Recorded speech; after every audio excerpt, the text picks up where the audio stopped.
Hey guys, what's up? Tom Sheppard here at elitefts. We're just going to do a bit of a video series for you here on hypertrophy and hypertrophy training. So what we want to kind of cover here is more like the principles of hypertrophy rather than this is how you should train. What we want to do is go through kind of like what actually causes hypertrophy, what mechanisms do we need to look for, so then you can kind of decide for yourself how you want to train for hypertrophy. Now, the problem with hypertrophy training can be that what feels good isn't always what is most effective. So like with strength training, if it's heavy and it's difficult, it's probably working for you reasonably well, providing you don't go overboard. Now, when it comes to hypertrophy, what feels good is usually like short rest periods, high reps, supersets, triple sets, strip sets, whatever, getting a pump, etc. That isn't necessarily the best way to train, but it feels the most productive when you do it. So you always presume that is the way that you need to go with your hypertrophy training. So what we're going to do in this first video is just look at what actually tells our body to create a hypertrophy response. And then from there, we can just delve like a little bit deeper into then how do we train to actually achieve that. So first up, I just want to talk about muscle damage. So for the longest time period, it was kind of assumed pretty much all round that muscle damage is what triggered hypertrophy. And it makes a lot of sense, right? Like you train hard, you tear the muscle fibers apart to a small degree. That's a signal to the body that it needs to repair that fiber, not only just to get back to where it was, but that then it needs to be better and stronger than it was before so it can handle the same stress. And when we first started studying hypertrophy on a muscle fiber basis, like the actual cells, it kind of looked like that was the case. But the problem was we didn't really have very good barometers or good ways of measuring protein synthesis at the time. So what actually happens when you look at muscle damage is that you do get an elevated rate of protein synthesis in response to the damage to the tissue, but all that hypertrophy response actually goes to just regrowing that tissue to the same level that it was before. And now when we've done studies and it looks at things like compression injuries and basically injuries where you get the similar kind of tissue damage that you could get from excessive training, well, that's exactly what we see. Protein synthesis goes up, but it's only to actually heal the tissue to the same level that it was at before, as opposed to taking it back to a higher level and getting a type of super compensation effect. So it looks like now, for the most part, muscle damage isn't really that important for us when it comes to stimulating a hypertrophy response. What most of the studies are really looking at now and pointing towards is mechanical tension. So basically, what we need to have a high level of mechanical tension is we need loading on the fiber that is direct, and we need a reasonably slow tempo. So when I say slow tempo, that doesn't mean that we can take a really light weight and then purposely move slow, because we also need to get the high threshold motor units recruited. Now, the high threshold motor units are the ones that innervate the fast twitch fibers, and the fast twitch fibers are the one that we want to stimulate because those are the ones that we can get a hypertrophy response from. The low threshold motor units that innervate the slower twitch fibers aren't really going to do anything for us because slow twitch fibers don't really have any potential for growth. So we need a stimulus or a load or an amount of tension that stimulates the mechanoreceptors in the cell enough that it tells the body it has to recruit those fast twitch muscle fibers. But then we also need to move reasonably slow at that point so that tension is high. Because if we go fast with a weight that's say 80%, think of like kind of doing like speed work but heavier, the faster you move, the less tension you have. Now that can be good for strength, but if we're looking for hypertrophy where we need a high degree of tension, that's going to bring the tension inside the muscle cell down, and then it's going to be less of a stimulus. So what we need is a mix of a slow contraction, and we need the muscle to be lengthened under load. Generally speaking, when you're performing an exercise, the muscle that is lengthened the most or stretched the most throughout the exercise is the one that's going to be recruited the most and get the best hypertrophy response from that particular exercise. So that, for the most part now, looks like that's about 90 to 95% of the puzzle when it comes to stimulating hypertrophy, okay? So what role now does volume play in that?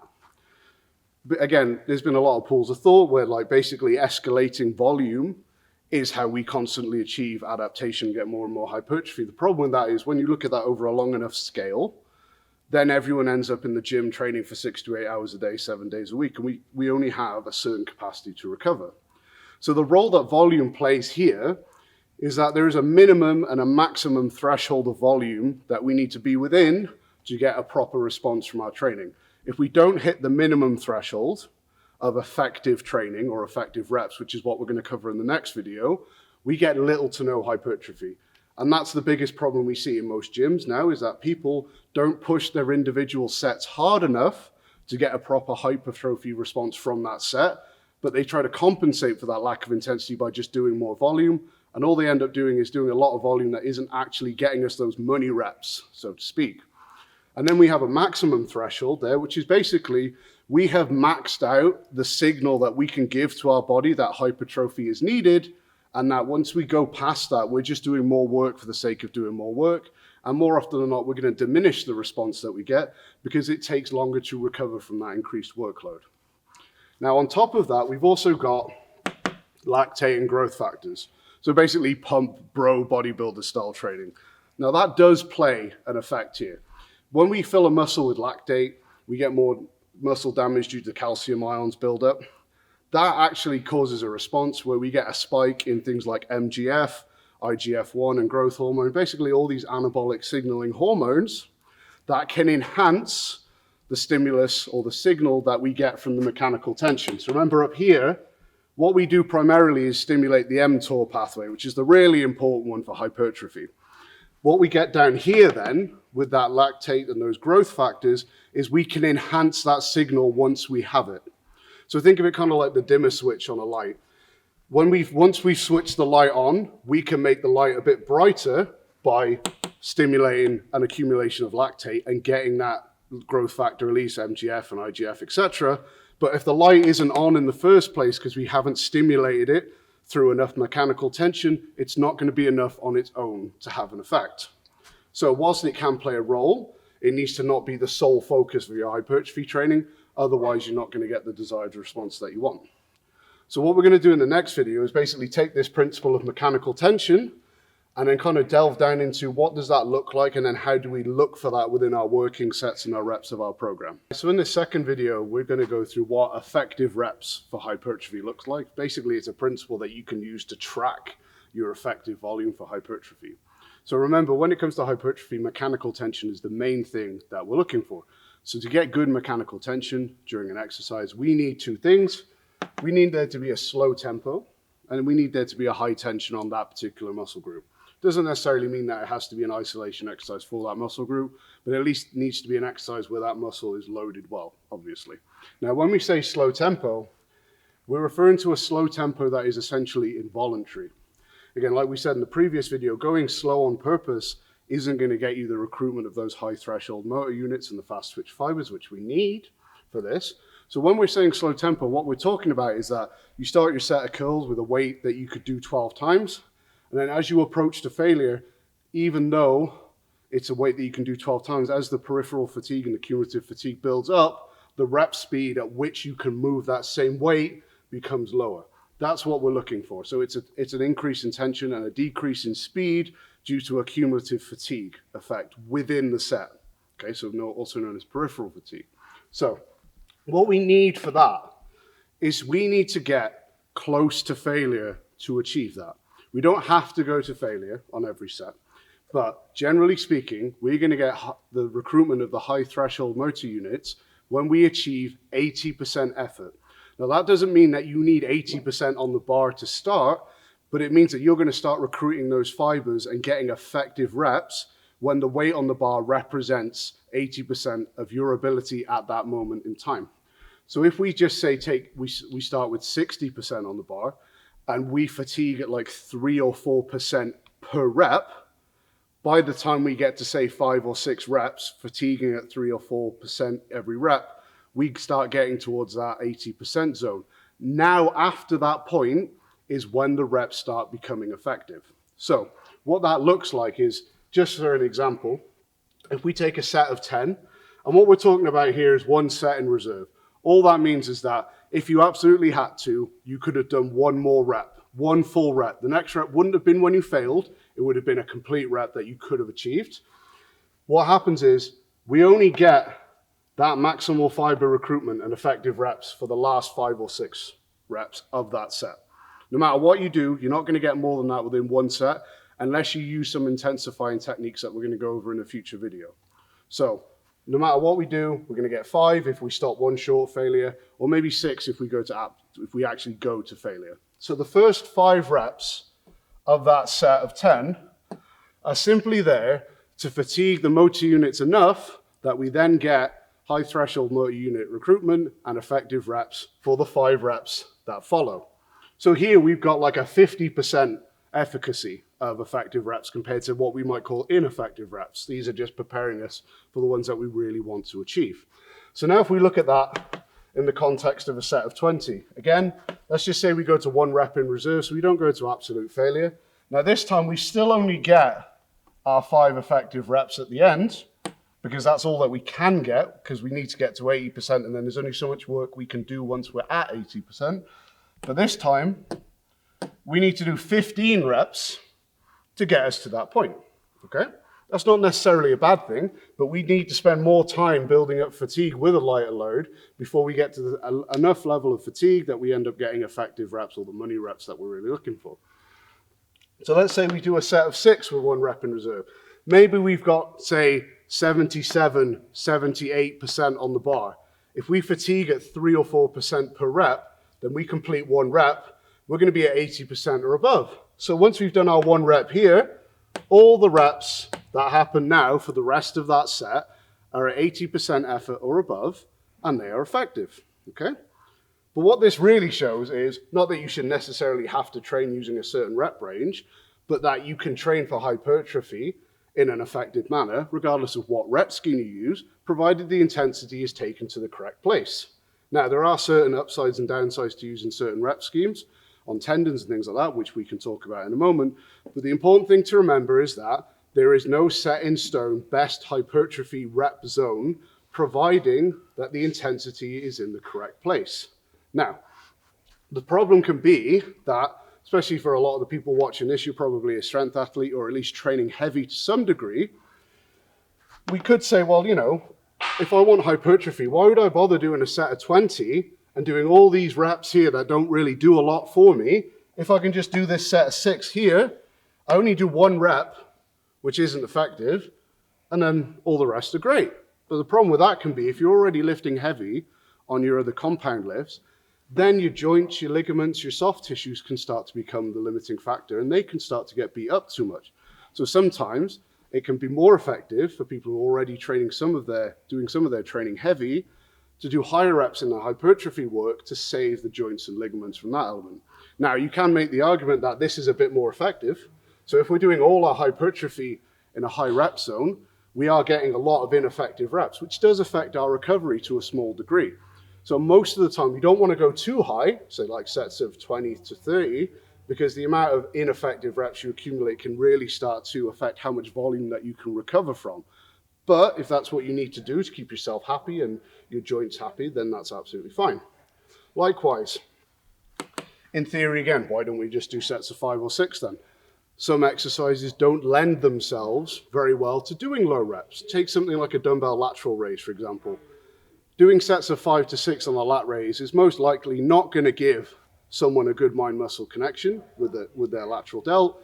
It's probably going to be cheated, and it's very difficult to progress. So if say you've got a 15-pound dumbbell that you can do for sets of 6, and then you need to go up to the 20-pound dumbbell as your next jump, you're probably not going to be able to get 5 or 6 reps because that's a 33% increase. Whereas if you're working in a zone where you're doing, say, 15 to 20 reps, by the time you can do 3 sets of 20 on your lateral raises with the 15-pound dumbbell, you're probably in a position where you can jump up to the 20 reps to 15 reps with the 20-pound dumbbell.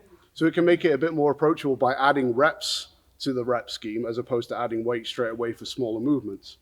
Now, the other thing that we can get with the higher rep ranges is benefits to the tendons.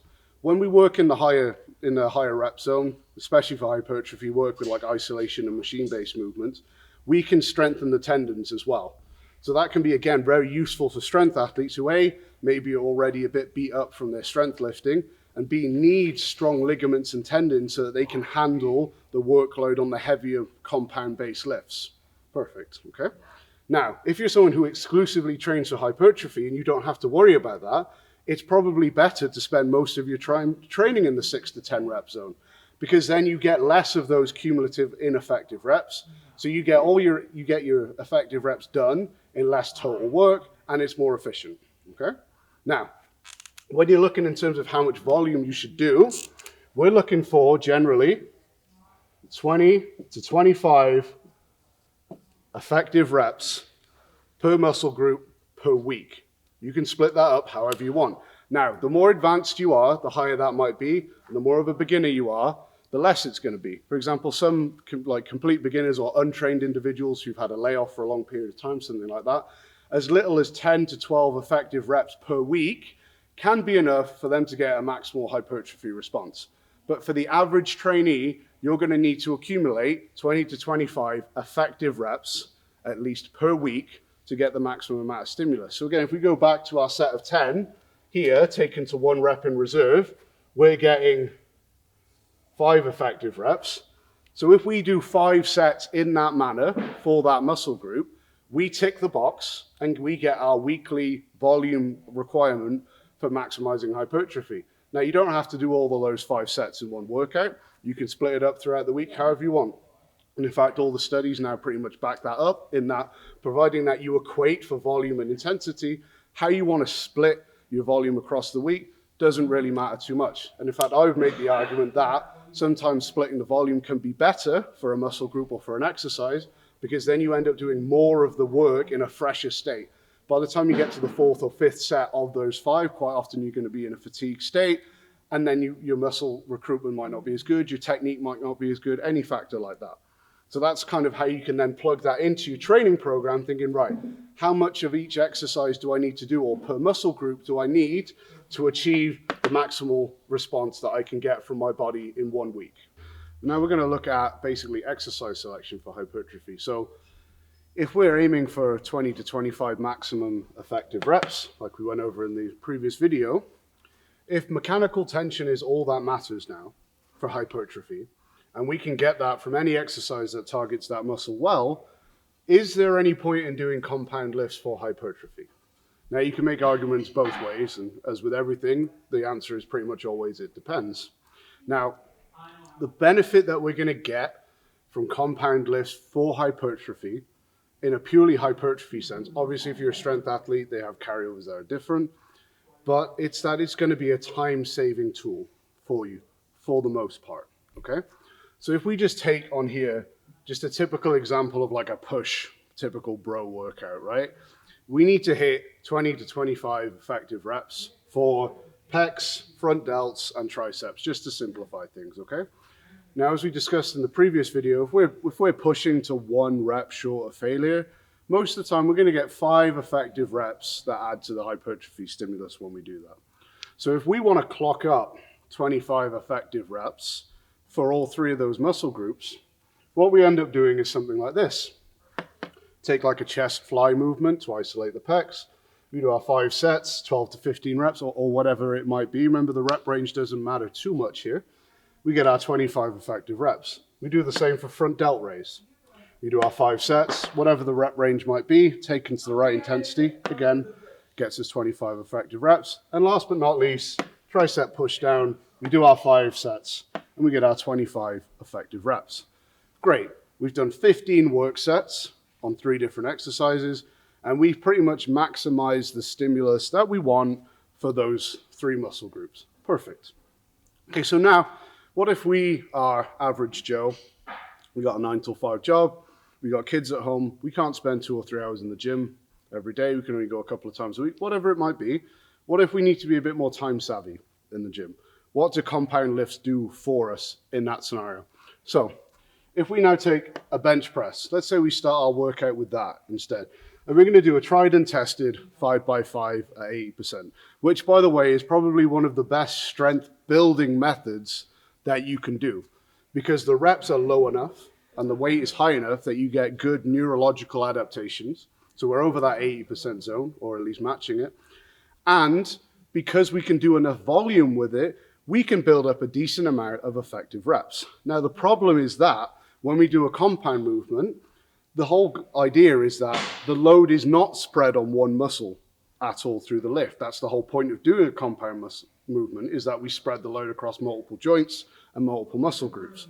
So we're not getting maximum mechanical tension on any of those 3 muscle groups that we just trained up here, but we're still going to get some.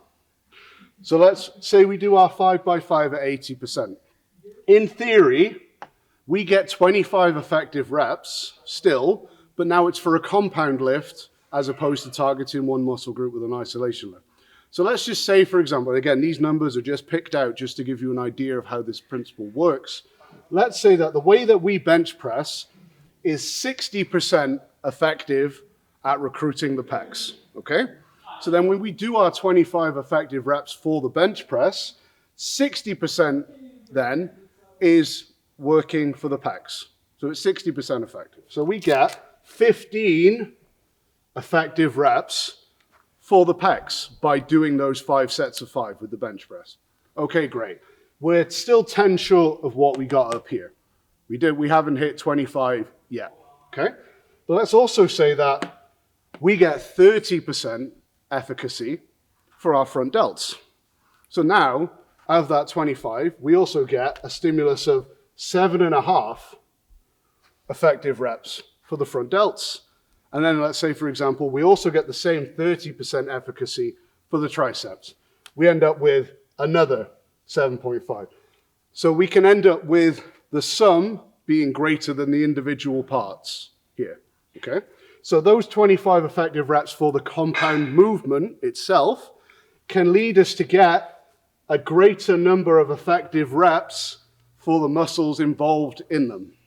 So now for 5 sets only, we've accumulated 30 effective reps in total, split in a different ratio across those muscles that were involved, depending on how we perform them, what your individual levers are, what muscles you naturally recruit well and not so much.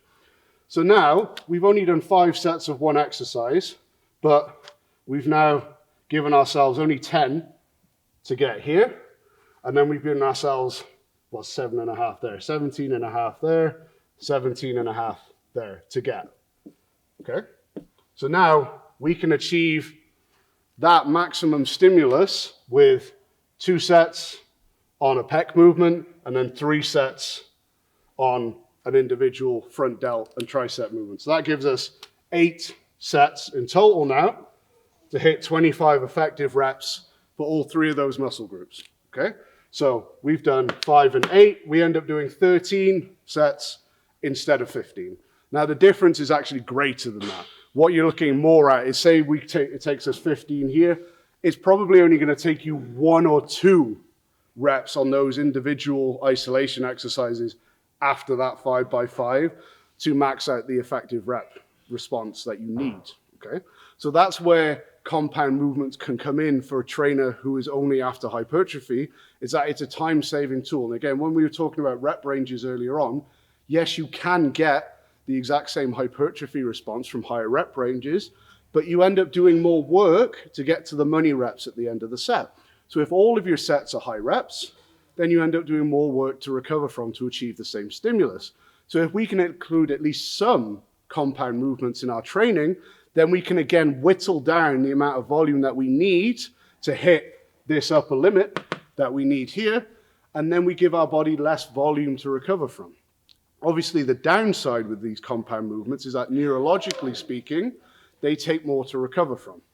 But if you're a strength athlete, that's actually a positive thing because we want the neurological adaptations so that we can get the nervous system better at firing those high threshold motor units more efficiently. So then over time, depending on what your goal is, you can change the split of compound and isolation movements in your training based on what your main goal is and also your recovery ability. If you have poor neurological recovery because you're in a time of high stress, you're working long hours, your sleep isn't great, well then more isolation-based movements on cables and machines that have fixed paths are going to impose a smaller stimulus on the nervous system. So then you can bias your hypertrophy training more towards those so that you don't overtax your nervous system. Then perhaps in a time when you're in a more relaxed state, life is a bit easier, the nervous system is fresher, you can push harder on those compound movements and do more of them and be more time efficient with your training. So that's just a little look into how basically any movement can be effective for hypertrophy, providing you know what exactly it's stimulating and how much of it you need to do to get the stimulus that you need. All right, what's up guys? We're continuing our series on hypertrophy training now, just talking about volume for your hypertrophy training. So we've kind of talked about like how we achieve effective reps, how we can go about achieving them for each muscle group, whether we use compound movements or isolation movements, what rep ranges we use. As with everything, providing it's taken to the right intensity, the answer really is it doesn't matter too much. However, what is important is that you address your volume in a cumulative or total effect. So basically, deloads are very common in kind of strength training, and we all kind of can familiarize ourselves with that quite easy. The fact that, you know, when we've got a competition coming up or a test, whatever it might be, the cumulative effect of the hard training that's leading up to that test leaves us with some neurological fatigue. We need to take some time off, then to allow the nervous system to recover, compensate, and then be at its best for us to perform on the competition or test day, whatever it might be. What's less thought about is a deload in relation to hypertrophy training. But the same principle kind of applies here in that when we're training for hypertrophy, it's still a stimulus and a signal that we're sending to the body that it will adapt to and desensitize to over time. So I'm going to assume most of you at some point have been on vacation or you've taken a break from training because you've been sick or whatever it might be. You come back and you try to do the workout that you did before you got sick, you know, when you've been training consistently for a few months or whatever it might be, and you feel like you've been hit by a train. Now, the reason for that is that you are now more sensitive to the stimulus of the training because of the extended break. You jump right back into the volume that you were doing before you had the break, and the body is extra sensitive and also not as good at recovering to that stimulus. So not only did you hit the maximum threshold for how much stimulus you can get from that workout, you went way past it, and then you exceeded your ability to recover. So now when we're planning a hypertrophy block, what we need to remember is that we will desensitize to the stimulus of the hypertrophy training throughout. Now, what this looks like for most people is they're simply going to aim to up the volume or up the weight or both as you go through. And that is perfectly fine. But the problem with that is that we only have a certain amount of work that we can recover from without overdoing it and then leaving ourselves unable to supercompensate and recover from that workload. So let's just look at this a sec. So say weeks 1 to 3, we only need 20 effective reps per muscle group to maximize the stimulus that we can get from the training for that muscle group that week. So now if we're going to that 1 rep in reserve level of intensity that we spoke about, that equates to 4 sets per muscle group in that week, taken to like an RPE of 8 to 9, right? Okay, great. So for weeks 1 to 3, we can get everything we need from those 4 sets per muscle group per week, providing they're difficult enough. Now, as we go through our training cycle, our body is going to adapt to that stimulus, okay? So now, weeks 4 to 6, we might need 25 effective reps per muscle group. And again, I'm really bad at math, so I'm just making the numbers as easy as possible to work with here, but you'll get the point. So now, if we're going to the exact same intensity, we need to do 5 sets in that 1 rep in reserve intensity level to get to our 25 reps per muscle group. So now the volume is creeping up. It's gone up 25%. If we want to maximize the returns on our training as opposed to getting a diminished response as the weeks go on. And then this can continue. Week 7 to 9, we might need 30 reps per muscle group. Again, that means 6 sets. And then last but not least, we come to the end of a 3-month high volume hypertrophy program. If we want to maximize the stimulus to the same level that we were getting back in the first training block, we might need 35 effective reps per muscle group, which means we need 7 sets per muscle group taken to the correct intensity level to maximize the response we can get. Now, that might be okay for some people, but we need to remember that there is only so much workload that you can recover from. And the total weekly workload that's required to hit those 7 sets per muscle group might be too much than you can recover from. And then you end up not making any gains at all because you've desensitized to it. So what you would do in this scenario is you'd purposely take a break or some kind of deload. Now, normally, you can either take 7 to 10 days off training entirely. Providing you haven't run yourself too much into the ground, 7 to 10 days is usually enough for you to get back to baseline, get back to this week 1 to 3 level of sensitivity, for want of a better word, to the hypertrophy stimulus. The other option would be, however long your training program was, take a third of it and then do between a half and a third of the training volume that you would normally do towards the end of your cycle for that time period. So let's say here at the very end of our training cycle, we were maybe hitting 100 to 120 sets per week total work sets. So for 2 to 3 weeks after that, we might want to take 2 to 3 weeks where we hit as little as 30 to 40 sets in total across the training week for all muscle groups.